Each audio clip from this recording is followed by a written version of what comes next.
Então vamos lá. Eu quero calcular aqui o MDC do número 40 e do número 64. Eu vou utilizar o método de decomposição em fatores primos. Então, o nosso primeiro passo aqui é fazer a decomposição de cada um desses números. Começaremos então pelo número 40. Então vamos escrever o número 40, vamos traçar uma reta vertical ao lado do número 40. E aqui, desse lado direito, nós vamos colocar os números primos que dividem o número 40. E nós vamos começar pelo menor primo que divide o 40. No caso, é o número 2. 40 dividido por 2 vai dar 20. O menor primo que divide o 20 é 2. 20 dividido por 2 vai dar 10. O menor primo que divide o 10 continua sendo 2. 10 dividido por 2 vai dar 5. O menor primo que divide o 5 é o próprio 5. 5 dividido por 5 vai dar 1. Então, nós podemos afirmar que a fatoração completa do número 40 é 2 elevado ao cubo vezes 5 elevado a 1. Agora, nós vamos fazer a mesma coisa com o número 64. Traçamos aqui a nossa linha vertical e, do lado direito, nós vamos colocar os números primos que dividem o número 64. O menor primo que divide o 64 é o 2. 64 por 2 vai dar 32. O menor primo que divide o 32 continua sendo o 2. 32 dividido por 2 vai dar 16. O menor primo que divide o 16 continua sendo o 2. 16 dividido por 2 vai dar 8. O menor primo que divide o 8 continua sendo o 2. 8 dividido por 2 vai dar 4. O menor primo que divide o 4 é o 2. 4 dividido por 2 é 2. O menor primo que divide o 2 continua sendo 2 e vai dar 1.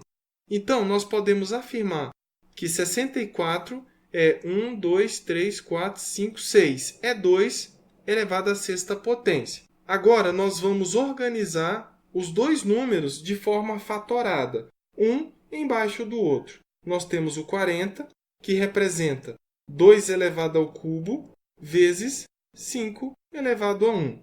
E nós temos o número 64, que é igual a 2 elevado à sexta potência.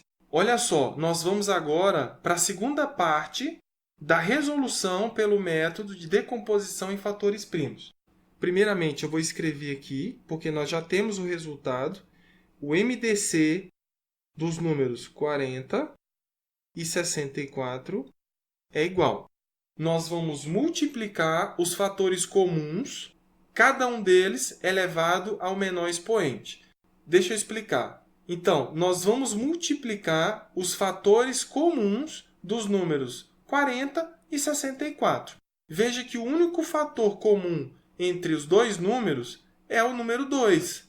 E o menor expoente que nós temos aqui é o 3.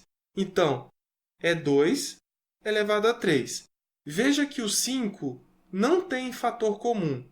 O 5 ele aparece apenas na fatoração do número 40. Ele não aparece na fatoração do número 64. Então, ele não entra aqui no resultado do máximo divisor comum dos números 40 e 64. Resumindo, o que nós fizemos? Nós fatoramos o número 40, nós fatoramos o número 64 em fatores primos, depois nós colocamos os dois números fatorados, um embaixo do outro, para facilitar o nosso entendimento, e depois nós partimos para a segunda etapa, que é multiplicar os fatores primos comuns. Cada um deles é elevado ao menor expoente. Então, o primeiro passo é descobrir quais são os fatores primos comuns. Olha só, aqui eu tenho um fator comum, que é o 2. E aí, eu vou colocar aqui o 2, elevado a qual expoente? Ao menor expoente. O menor expoente é 3. Então, nós colocamos o 3 aqui. Se nós tivéssemos um 5 aqui, elevado a um expoente qualquer, nós íamos verificar qual deles tem o menor expoente. Aí, nós íamos colocar o 5 aqui nessa multiplicação. Como nós temos apenas um fator comum, então o MDC é 2 ao cubo, que é igual a 8. Muito bem. finalizamos a nossa resolução pelo método de decomposição em fatores primos.